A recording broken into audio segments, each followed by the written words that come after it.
घटनाएं देखने को मिलती हैं और सुनने को मिलती हैं कि समझ में नहीं आता कि आखिर में इंसान को क्या हो गया है।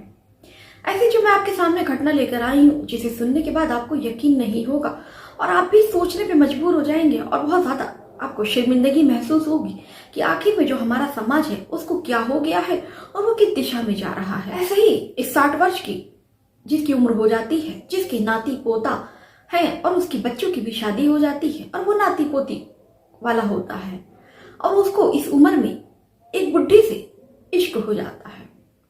और वो भी ऐसा उसके सर पे इश्क का भूत सवार होता है कि वो अपने परिवार को अपने इस एक चक्कर में सबको छोड़ देता है और अपनी प्रेमिका उसको लेकर घर से निकल जाता है। जो भी ये बात सुना पहले तो उसे यकीन नहीं हुआ और जो भी सुना हर कोई उस बुढ़े पर थू थू करता है और उसके बाद से जो घर परिवार वाले थे उनको भी काफी लोग बुरा भला कहते हैं। अब इसमें परिवार वालों की क्या गलती, इस कहानी को आपको पूरा जानना है कि आखिर में कैसे वो 60 वर्ष का बुढ़ा एक महिला के इश्क में इतना पागल हो जाता है कि वो अपने घर परिवार वालों को छोड़ देता है। और आप शिवतिला नमस्कार, हाजिर हूँ मैं हाईवे क्राइम तक में आपके साथ। उम्मीद है हाईवे क्राइम तक का परिवार स्वस्थ होगा, मस्त होगा, अपना ख्याल रख रहा होगा। इस कहानी को सुनाने से पहले आपसे एक विनती है, एक गुजारिश है कि अगर आप चैनल पर नए आए हैं तो चैनल को सब्सक्राइब कर लें। और एक विनती आपसे और भी है कि आप इस वीडियो को जितना से जितना ज्यादा हो सके अपने दोस्तों में इस वीडियो को शेयर किया कीजिए। और ऐसी घटनाएं सुनाने का उद्देश्य हमारा आपकी भावनाओं को ठेस पहुंचाना नहीं है, बल्कि समाज में हो रही घटनाओं से आपको जागरूक करना है। और बेल आइकन को भी आप ऑन करके रखें ताकि हम जैसे ही अपने चैनल पर वीडियो डालें वो आपको देखने को मिल जाए। तो चलिए फिर ज्यादा वक्त ना लेते हुए आपको इस कहानी की शुरुआत करते हैं। उत्तर प्रदेश की राजधानी लखनऊ में एक जिला पड़ता है गोंडा। गोंडा में ही एक गांव है। गांव में एक परिवार रहता है। परिवार काफी खुशहाल था और परिवार का जो मुखिया था उसका नाम चंदन कुमार होता है। चंदन कुमार के 2 बेटे थे और 3 बेटियां थी। और चंदन जो कुमार थे वो पेशे से किसान थे और काफी उनके पास घर खेत थे, तो उसी से उनकी जीविका बहुत अच्छे से चल रही थी। चंदन कुमार जो थे अपने बेटों को बहुत पढ़ाते हैं, लिखाते हैं। एक बेटा उनकी इंजीनियर, एक बेटा डॉक्टर बन जाता है और देखते देखते वो अपनी तीनों बेटियों की शादी बड़े बड़े शहर में कर देते हैं। सब कुछ अच्छा चल रहा था, ठीक चल रहा था कि चंदन कुमार की जो पत्नी है सरिता देवी, एक दिन उनका स्वर्गवास हो जाता है, उनका देहांत हो जाता है। अब जो चंदन कुमार थे, हालांकि घर में पोती पोता थे, नाती नाता, चंदन कुमार बहुत अकेले पड़ जाते हैं। तो अक्सर वो गम में डूबे रहते। तो उनकी बहू और उनके बेटे समझाते कि क्या हुआ, हम लोग हैं ना, अब क्यों उदास हो रहे हैं, बच्चे हैं, आपका ख्याल रखते हैं, पोती हैं, नाती हैं, सब तो हैं, धीरे धीरे वक्त कट जाएगा। अब बाबूजी आपकी उम्र ही क्या बची है, देखते देखते ये भी दिन कट जाएंगे। अब जो चंदन कुमार है वो भी संतोष कर लिया करते हैं। ऐसे ही एक दिन चंदन कुमार एक पड़ोस का गांव था, वहां जाते हैं। तभी उनकी मुलाकात एक 40 वर्ष की महिला थी जिसका नाम अनोखी देवी होता है। अब वो अनोखी देवी को देखते हैं और फिर उनसे किसी काम के सिलसिले में बातचीत करते हैं। अब इसी तरह अक्सर वो अनोखी देवी से मिला करते और वो बात किया करते और देखते ही देखते उनको उनसे प्यार हो जाता है। और जो अनोखी देवी थी वो 40 वर्ष की थी, कुमार थे, उनकी जो उम्र थी वो 60 वर्ष थी। अब दोनों को एक दूसरे से प्यार हो जाता है। जो कि अनोखी देवी थी ऑलरेडी वो शादीशुदा थे, उनके पति थे, उनके भी 2 बच्चे थे। लेकिन कहते हैं कि कुछ समझ में नहीं आता क्या समाज में कैसा दौर आ गया है कि आज लोग ना अपनी उम्र देखते हैं ना कुछ देखते हैं और एक दूसरे से लोगों को प्यार हो जा रहा है। ना कोई उम्र की सीमा देखते हुए, ना जात पात देखते हुए, ना ये देखते हुए कि हम तो खुद शादीशुदा हैं और हमारे बच्चे हैं, हमारे बच्चों पर इसका क्या प्रभाव पड़ेगा। अब पहले तो वो एक दूसरे से छुप छुपा कर मिलते हैं। अब जो इधर चंदन कुमार होता है वो अक्सर अनोखी देवी से मिलता है, उसके घर जाता है। जब भी अनोखी देवी के पति नहीं होते तो वो चंदन कुमार को अपने घर बुलाती है। अब वो जैसे ही मौका पाता, अनोखी देवी का फोन आता, वो अक्सर अनोखी देवी से चंदन कुमार मिलने जाया करता।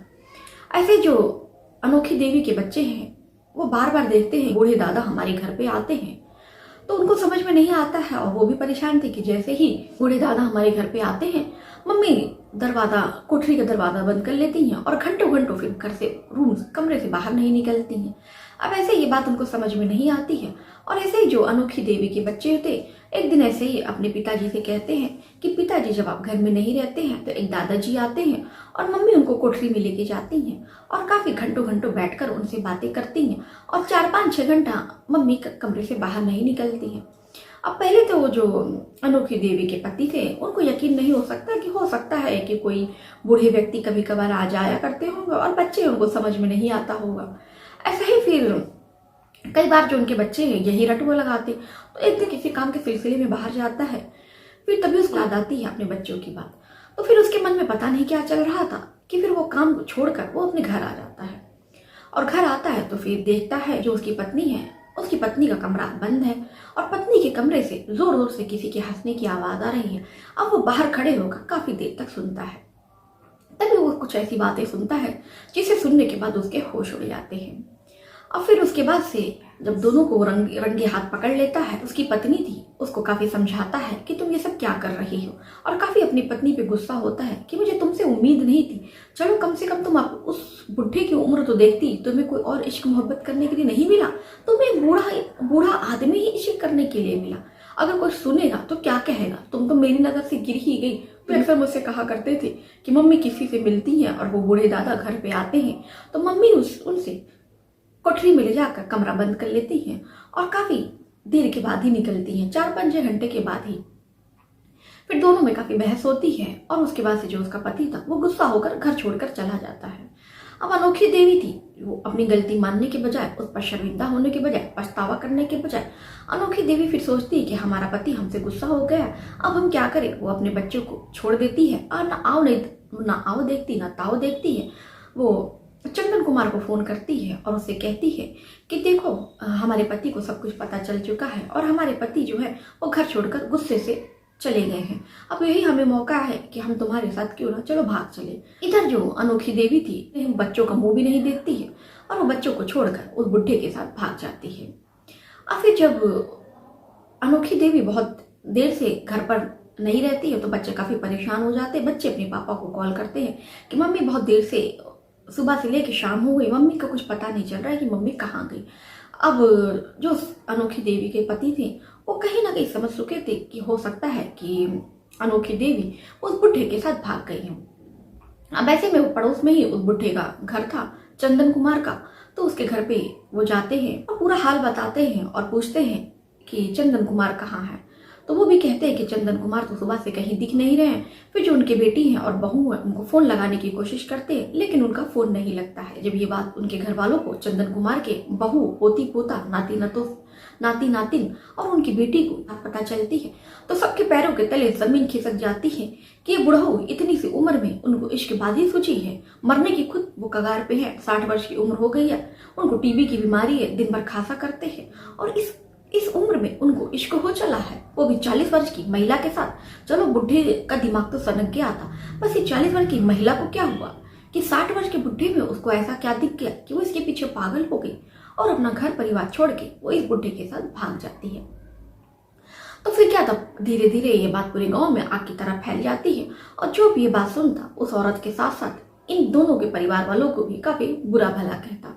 तो दोस्तों ये कहानी आपको कैसी लगी आप हमें कमेंट बॉक्स में करके जरूर बताइएगा और बताइए कि आखिर में इसका क्या दोष है और आखिर में जो हमारा समाज है वो कैसे किस दिशा में जा रहा है, जहाँ लोगों का विवेक जो है, बिल्कुल सोच समझने की जो शक्ति है वो बिल्कुल खत्म हो चुकी है। उनको समझ ही नहीं आ रहा है कि वो क्या कर रहे हैं। रिश्तों की मान मर्यादा को तो बिल्कुल रही नहीं गई है। आज समझ में नहीं आता कि रिश्ते क्या है, नाते क्या हैं, कुछ समझ में नहीं आता। ऐसी घटनाएं समाज में हो रही हैं कि जिसे सुनने के बाद हर कोई आश्चर्य में पड़ जाता है।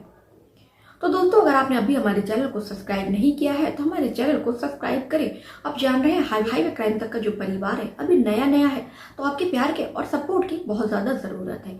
तो जाते जाते मेरे चैनल को सब्सक्राइब कीजिए। तो चलिए फिर अपना और अपने फैमिली का और अपने दोस्तों का सबका ख्याल रखिए।